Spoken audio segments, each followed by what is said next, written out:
हमें ज्वाइन किया है सीनियर सियासतदान जनाब कमरजान कायरा साहब ने। कायरा साहब, वेलकम टू द शो। बहुत आपने टाइम दिया, तो बगैर तो वक्त ज़ाया किए आपसे ये जानना चाहेंगे कि ये सियासी गर्मा गर्मी क्यों है इस वक्त माहौल में? दो वजूहात हैं। एक तो मौसम इलेक्शन का है, तो इलेक्शन में थोड़ी बहुत गर्मा गर्मी होती ही है।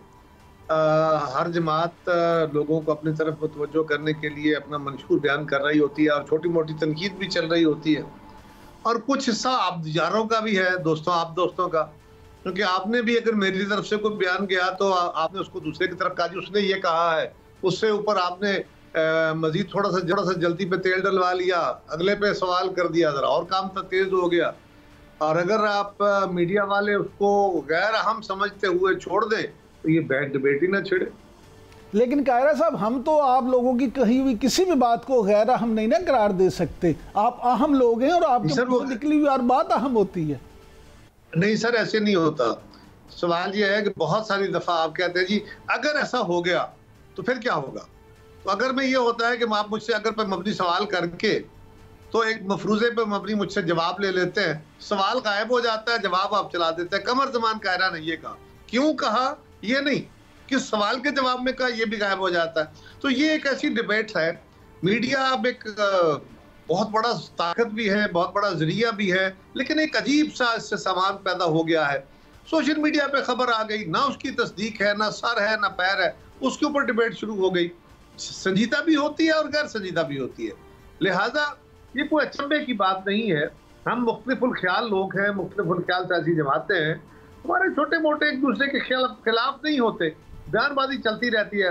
मसलन किसी ने कह दिया, फर्ज करें मैं ही कह देता हूँ, मिसाल के तौर पर मैं मिसाल दे रहा हूँ कि जी पिछली गवर्नमेंट में फलां वजारत में ये काम हुआ, तो उस वजीर से पूछ लें। अब आपने सवाल किया था, जब ये सवाल आपका गायब हो गया, कमरजमान कायरा ने कहा कि पिछली हुकूमत में फलां वजीर जवाब दे था, उस वजीर से पूछा, उसने कहा जी नहीं कमरजमान को चाहिए ना जवाब दे, उसके लीडर ने ये क्यों किया था, वो तो हुकूमत का हिस्सा।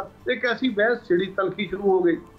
और अगर आप मुझ पर ये सवाल न करें, मसलन एक सवाल आपका आता है कि जी पिछली हुकूमत में जो इसहाक डार साहब की पॉलिसियां थी आप उससे मुतफिक थे, भाई नहीं मुतफिक थे तो हुकूमत से अलग हो जाते। अब अगर किसी वक्त मैंने कह दिया कि जी नहीं डार साहब की पॉलिसियों से इख्तलाफ तो था, उससे ये हो गया, तो भाई कल मैं उसकी गवर्नमेंट में बैठे हुए सारी पॉलिसियों की तारीफ कर रहा था, आज मुझे क्या हो गया।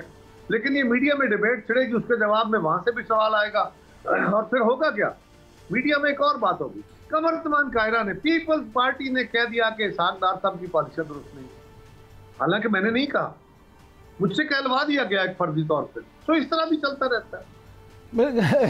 कायरा साहब, गुजारिश ये है कि आपका मीडिया पे जो गुस्सा बनता है, बिल्कुल ठीक आप कह रहे हैं कि जिम्मेदारी का एहसास मीडिया को भी करना चाहिए, लेकिन कहीं ना कहीं आप ये नहीं समझते कि ये भी एक वजह है कि मीडिया के कुछ लोग अगर इस तरह के सवाल करते हैं या ये माहौल बनाते हैं, चाहे वो रेटिंग लेने के लिए हो या किसी भी मकसद के लिए, तो सियासतदानों को भी थोड़ा सा सोच के बोल लेना चाहिए, कुछ तो जिम्मेदारी उनकी भी। ये बात आपकी दुरुस्त है, ये बात दुरुस्त है कि बिल्कुल उनकी थोड़ी जिम्मेदारी नहीं बनती, ज्यादा जिम्मेदारी बनती है कि उनको जवाब देने से पहले सोचना चाहिए कि मेरे जवाब को किस तरह आगे से प्ले अप होगा। बिल्कुल आपकी दुरुस्त बात। अच्छा कायरा साहब, पीपल्स पार्टी के नाकदीन का कुछ ये भी कहना है कि बिलावल भुट्टो जरदारी साहब जो हैं वो चीफ इलेक्शन कमिश्नर पे तनकीद कर रहे हैं, जबकि आसिफ अली जरदारी साहब ने उन पे एतमाद का इजहार किया है। तो कहीं ये गुड कॉप बैड कॉप वाला मामला है, आप इस पे क्या समझते हैं, कहीं ऐसा तो नहीं? कैसे, थोड़ा सा वजाहत फरमा दीजिए कैसे।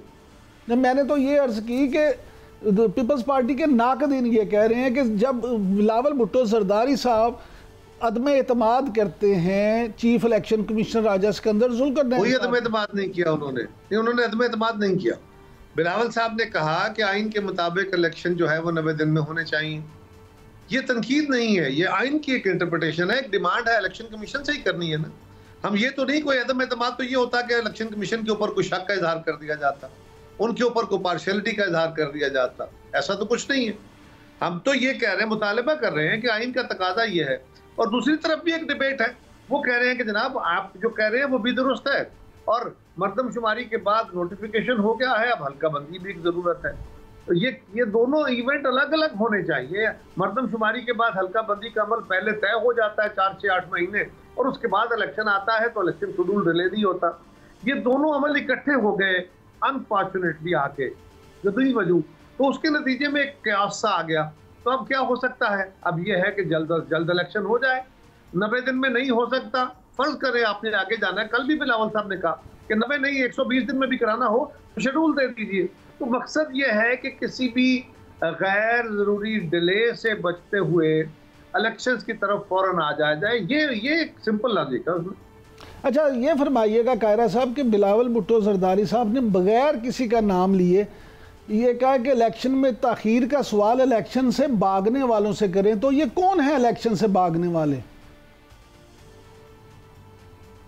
मुझे एग्जैक्टली सच्ची बात है, मुझे नहीं पता। जमातें तो सारी इलेक्शन के लिए तैयार है, कोई भाग नहीं रहा। लेकिन ये सवाल उन्होंने क्यों रेज किया? मेरी मुलाकात होती है तो मैं जरूर उनसे पूछूंगा कि आपसे मुराद इससे क्या था।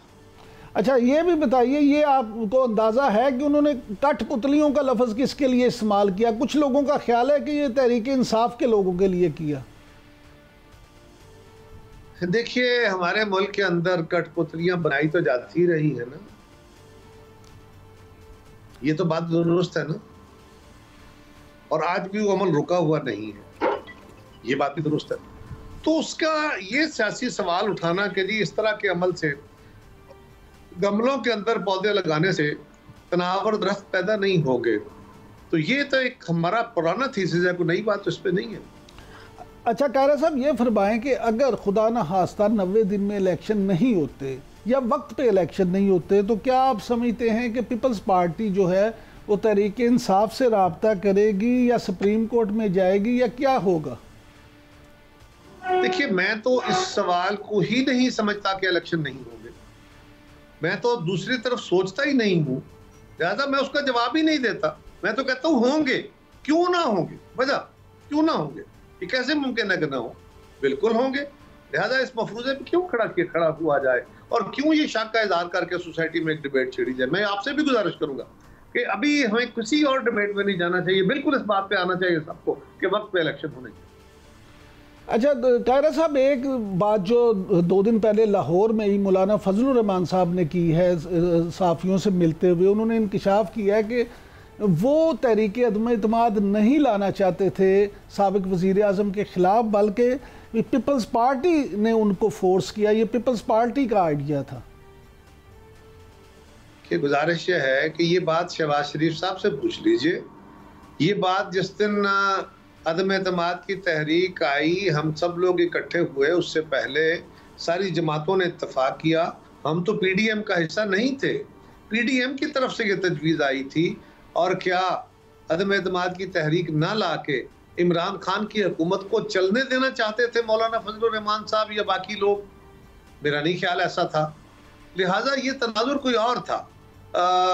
हम कोई अदम एतमाद नहीं चाहते थे तो क्या हम इलेक्शन तो इमरान खान बैठे थे, वो तो इलेक्शन कराने के मूड में नहीं थे। इलेक्शन की बात तो उस वक्त हुई जब अदम एतमाद हो गया। अदम एतमाद के बाद ये फिसदा थी, और बिल्कुल हम इलेक्शन अदम एतमाद से पहले ये कह के आए थे कि हम 3 महीने के 2.5 महीने के अंदर अंदर इलेक्टोरल रिफॉर्म्स करेंगे और हम जल्द इलेक्शन की तरफ चले जाएंगे। और फिर आपको याद होगा कि उसके बाद जब 2-2.5 महीने गुजरने के बाद फिर हमने बाकायदा कौम के सामने आए, वज़ीर आज़म साहब ने भी कौम से खिताब किया कि हम आपसे वादा ये करके, हमने प्रेस कॉन्फ्रेंसेस की कि हम आपसे वादा तो ये करके आए थे कि हम जल्द इलेक्शन करा देंगे, लेकिन अब हम देख रहे हैं कि फौरी तौर पे अगर हम ये इक़दामात नहीं लेते तो पाकिस्तान की इकोनॉमी, पाकिस्तान के खारजा ताल्लुकात बहुत ख़राब हो जाएंगे। लिहाजा अब हमने फैसला किया है कि जल्द इलेक्शन की बजाय असम्बलियों की मुद्दत पूरी होने दी जाए। इस पर तो बड़ी खुली डिबेट थी और सारी जमातें इस पर मुत्तफिक थी। अब आप JUI के बयान निकाल लीजिए, आप मुस्लिम लीग के निकाल लीजिए, पीपल्स पार्टी के निकाल लीजिए।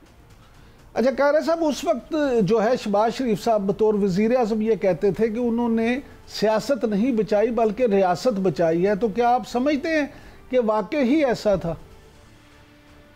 जी, उसकी वजाहत भी बड़ी होती रही। इस सवाल का जवाब तो दसियों नहीं सैकड़ों दफा दिया जा चुका है उनकी तरफ से, हमारी तरफ से, हर फर्द की तरफ से, कि बिलाशुबा सियासत का नुकसान किया गया, इसलिए कि इलेक्शन के साल में आप मुश्किल फैसले करके तेल के रेट बढ़ा रहे हैं, बिजली के रेट बढ़ा रहे हैं, आप आलमी मुआहदे कर रहे हैं, पाकिस्तान की इकोनॉमी को स्टेबलाइज करने के लिए आप वो इक़दाम उठा रहे हैं जिसके नतीजे में अवाम नाराज हो रही है। तो ये सियासत का नुकसान करने वाला काम है ना, और उसके नतीजे में जाती नुकसान करके आप क्या कर रहे हैं, आप पाकिस्तान को स्टेबलाइज करने की कोशिश कर रहे हैं। तो ये रियासत को बचाने के लिए सियासत का नुकसान करना तो आम बात, और हम रोज कहते थे ये कर रहे हैं और बिल्कुल दुरुस्त कहते थे। अच्छा कायरा साहब, एक अखबार की सुर्खी छपी है कि पीपल्स पार्टी के कुछ लोगों के बैरून मुल्क जाने पर पाबंदी लगा दी गई है। क्या ऐसा है? क्या पीपल्स पार्टी के लोगों के खिलाफ घेरा तंग किया जा रहा है? मेरे इल्म में ऐसा कुछ नहीं है, ये मैं स्पेकुलेटिव सी बातें मैंने सुनी है। जब तक कोई मुसद्दका बात ना हो उस पर कोई बात करनी मुनासिब नहीं।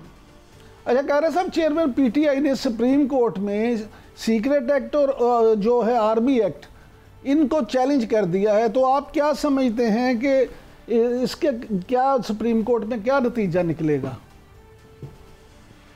देखिए, खान साहब को सुप्रीम कोर्ट से बहुत उम्मीदें थी और हैं, इसलिए शायद वो किसी उम्मीद से हों, लेकिन मैं समझता हूं कि अदालत के लिए बेहतर यही था कि वो इतने उस पर अदालत पे और ख़ास तौर पे जनाब चीफ जस्टिस साहब पे इतने सारे सवाल उठ गए थे कि अब उन्हें चाहिए था कि ये जो मुतनाज़ा फैसले थे इनके फैसले ना सुनाते, बल्कि वो आने वाली अदालत जो है वो लार्जर बेंच बना के वो सुनने का फैसला करते तो ज़्यादा बेहतर होता। अब भी मैं समझता हूँ कि तहरीक इंसाफ के चेयरमैन ने, उनका हक है, इमरान खान साहब का ये हक है कि वो किसी पाकिस्तान के किसी शहरी का भी हक है तो वो किसी कानून को चैलेंज करे, वो किसी अपनी रेमेडी को तलाश करे। कोई हक नहीं है, कोई जुर्म नहीं है।